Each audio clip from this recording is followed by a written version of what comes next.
হাজারের অধিক জুলাই আন্দোলনের মধ্যে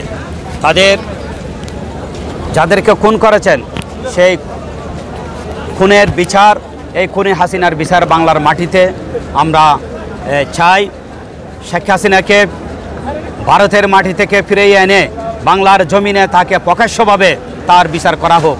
সাথে সাথে খুনি হাসিনার দোষর যারা রয়েছেন তাদের বিচারও আমরা আশা করি আজকের ঘোষণাপত্রের মধ্যে বাংলাদেশের মানুষের সামনে সেটা নিশ্চিত হবে।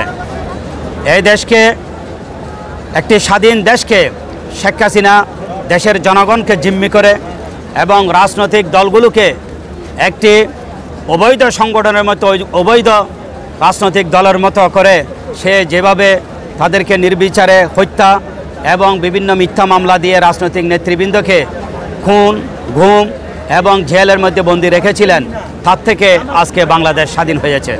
আমরা চাই আগামী বাংলাদেশে একটি সুন্দর একটি নির্বাচন হবে, যে নির্বাচনের মাধ্যমে মানুষ তাদের পছন্দের প্রার্থীকে বিজয়ী করে নির্বাচিত করে সংসদে পাঠাবে। সংসদে মানুষের কল্যাণে তারা কাজ করবে, সেটা আমরা আজকের বর্ষপূর্তি 5ই আগস্ট অনুষ্ঠান থেকে সেটা কামনা করতেছি। আজকে বাংলাদেশের মানুষ, যে কোনো স্তরের মানুষ আজকে স্বাধীনভাবে চলাফেরা করতে পারছে, স্বাধীনভাবে মানুষ কথা বলতে পারছে, স্বাধীনভাবে মানুষ ব্যবসা বাণিজ্য করতে পারছে। এই আওয়ামী লীগের দোসর যারা ছিলেন, এই 16-17 বছর যারা দেশের জনগণকে জিম্মি করে এদেশের ব্যাংকে লুটপাট করে হাজার হাজার কোটি টাকা বিদেশে পাচার করেছেন এবং এদেশের শিক্ষা ব্যবস্থাকে ধ্বংস করে দিয়েছেন। 13 সালের 5ই মে শাপলা চত্বরে এদেশের হাজার হাজার আলেমদেরকে খুন করে গুলি প্রশাসনের মাধ্যমে গণহত্যা চালিয়ে সে এদেশে ক্ষমতাকে চিরস্থায়ী করার স্বপ্ন দেখছিলেন, কিন্তু সেই স্বপ্ন বাস্তবায়ন হয় নাই। শেখ হাসিনা যেভাবে একদলীয় বাকশাল কায়েম করছিলেন, তার বাবা সেরকম শেখ মুজিবুর রহমান, সেও এদেশে 72-এর সংবিধান আইন করে, সংবিধান রচনা করে এদেশের সকল রাজনৈতিক দলকে নিষিদ্ধ করেছিলেন, বিশেষ করে ইসলামী দলগুলোকে নিষিদ্ধ করে একদলীয় বাকশাল কায়েম করেছিলেন। কিন্তু শেখ মুজিবের পরিণতি এদেশের জনগণের সামনে হয়েছে। তার লাশকে দাফন করার জন্য কোনো লোককে খুঁজে পাওয়া যায় নাই, তার জানাজার নামাজে শরিক হওয়ার জন্য কোনো মানুষ আসে নাই।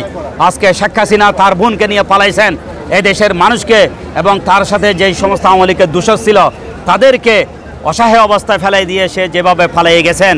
কিন্তু বাংলাদেশের জনগণ যারা এদেশে ফ্যাসিস্ট এবং ফেসিবাদী রচনা করবে, ফেসিবাদী শাসন কায়েমের চিন্তা ভাবনা করবে, বাংলাদেশের জনগণ তাদেরকে রেহাই দিবে না, তাদের বিচার একদিন হবেই হবে।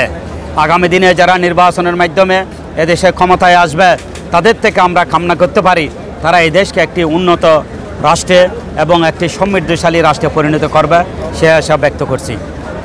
আমরা আপনার কাছে জানতে চাচ্ছি যে যেহেতু স্বৈরাচার শেখ হাসিনা এই দেশে একটি অরাজকতা বা অনেক অপরাধ করে গেছে, তো ইসলামী শরীয়তে তার কি কি শাস্তি হলে ভালো হয়?